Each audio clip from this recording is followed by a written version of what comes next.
ప్రత్యేకంగా ధన్యవాదాలు తెలుపుకుంటున్నాను.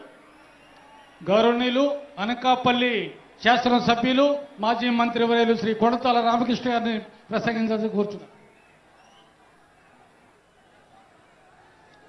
జై జనసేన. పవన్ కళ్యాణ్ గారి నాయకత్వం, పవన్ కళ్యాణ్ గారి నాయకత్వం. ఈరోజు ఎంతో శుభదినం. 12వ ఆవిర్భావ సమావేశంలో భగవంతుడు కూడా మనకి హోలీ పండుగను ఇచ్చాడు.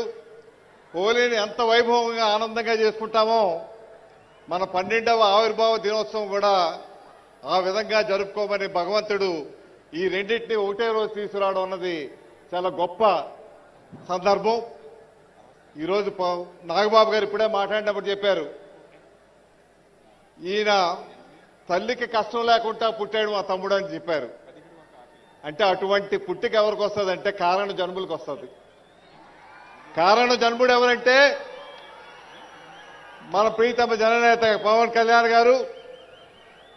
మన 2వ స్వతంత్ర పోరాటం చూసాం మొన్న ఎన్నికల్లో. అందులో ఒంటి చేతితో ఈ కురుక్షేత్ర మహాసంగ్రామాన్ని నడిపించినటువంటి నాయకుడు ఎవరైనా ఉన్నారంటే అది పవన్ కళ్యాణ్ గారు మాత్రమే చెప్పక తప్పదు. ఈరోజు కూటమి లేకపోతే అధికారం లేదు. కూటమి రావాలి, కూటమి ఏర్పడాలి, ఈ రాష్ట్రాన్ని ముందుకు తీసుకెళ్లాలి, ఈ స్వర్ణాంధ్రగా మార్పు చేయాలి అనే ఉద్దేశంతో బీజేపీ, తెలుగుదేశం, జనసేన 3 కూడా కలిపినటువంటి మహనీయుడు. ఈరోజు కూటమి లేకపోతే మనం ఊహించుకోగలమా చెప్పండి? ఈరోజు కేంద్రంలో ప్రభుత్వం ఏర్పడడానికి, రాష్ట్రంలో ప్రభుత్వం ఏర్పడడానికి, ఈ రాష్ట్రానికి సంపద సృష్టించి విభజన వల్ల ఎంత నష్టపోయామో ఈరోజు అధికారంలోకి వచ్చాక ఆ నష్టాన్ని పూడ్చే కార్యక్రమం, సంపద సృష్టించేటువంటి నాయకత్వం ఈరోజు మన దగ్గర ఉంది. మొన్ననే ప్రధాని గారు చెప్పారు, మేరే సాత్ పవన్ హై అన్నారు. పవన్ నా చెంత ఉంటారని నాకు చెప్పారు వాళ్ళు, నా చెంత పవన్ ఉన్నారని.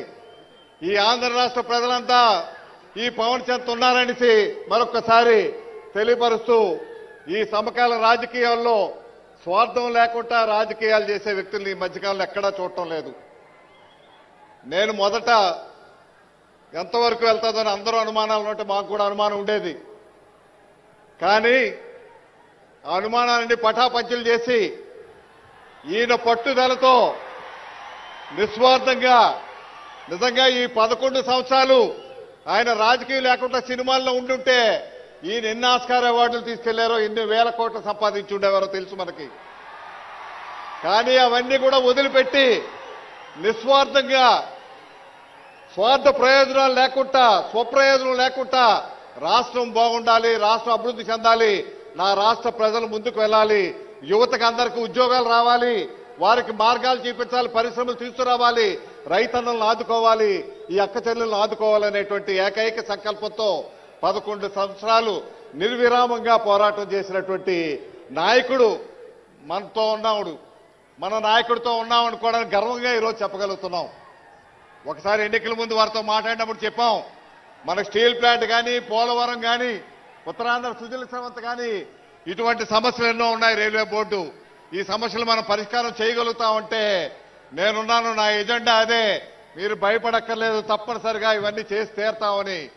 8 నెలలు పూర్తి కాకుండానే విశాఖ స్టీల్ ప్లాంట్ ప్రైవేటీకరణ అవుతుందనేటువంటి సందర్భంలో కేవలం అది పవన్ గారి వల్ల మాత్రమే సాధ్యమైందని చెప్పక తప్పదు.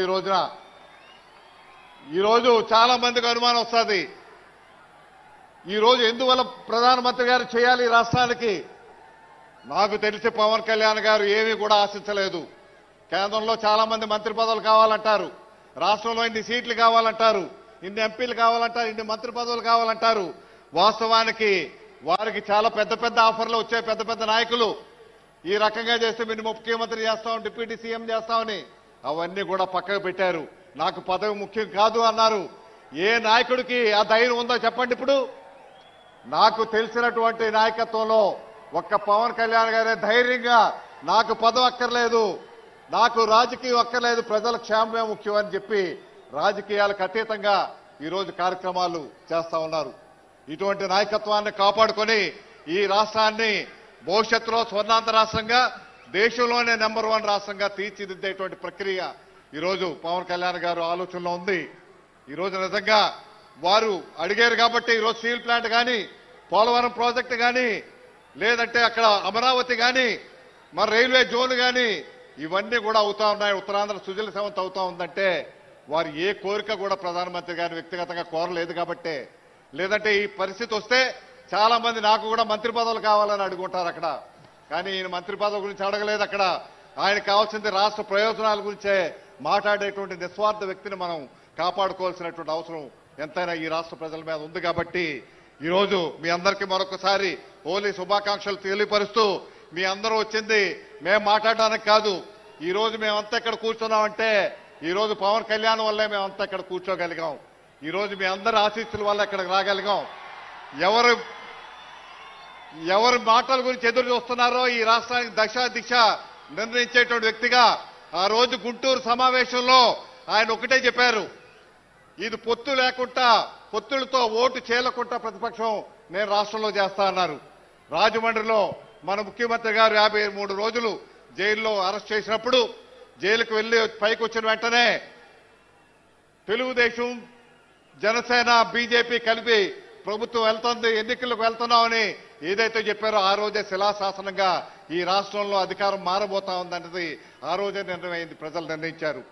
ఇటువంటి ఒక మంచి నాయకత్వం మన మధ్య ఉండడం అన్నది మన గొప్పతనంగా, మన అదృష్టంగా, అందుకే కారణ జన్ముడు అనేసి చెప్పడం జరిగిందని తెలియపరుస్తూ, మీ అందరూ ఎదురు చూస్తున్నారు వారి ఉపన్యాసాల గురించి. మా ఉపన్యాసాలు కాదని మా అందరికీ కూడా తెలుసు. వారి త్వరలోనే మంచి చేస్తారు, దశ దిశ నిర్ణయించేటువంటి మంచి ఉపన్యాసం ఉండడానికే మేము కూడా వచ్చామని తెలియపరుస్తూ ఈ అవకాశం ఇచ్చిన మీ అందరికీ నా హృదయపూర్వక ధన్యవాదాలు. పెందుర్తి శాసనసభ్యులు శ్రీ పంచకర్ల రమేష్ బాబు గారు.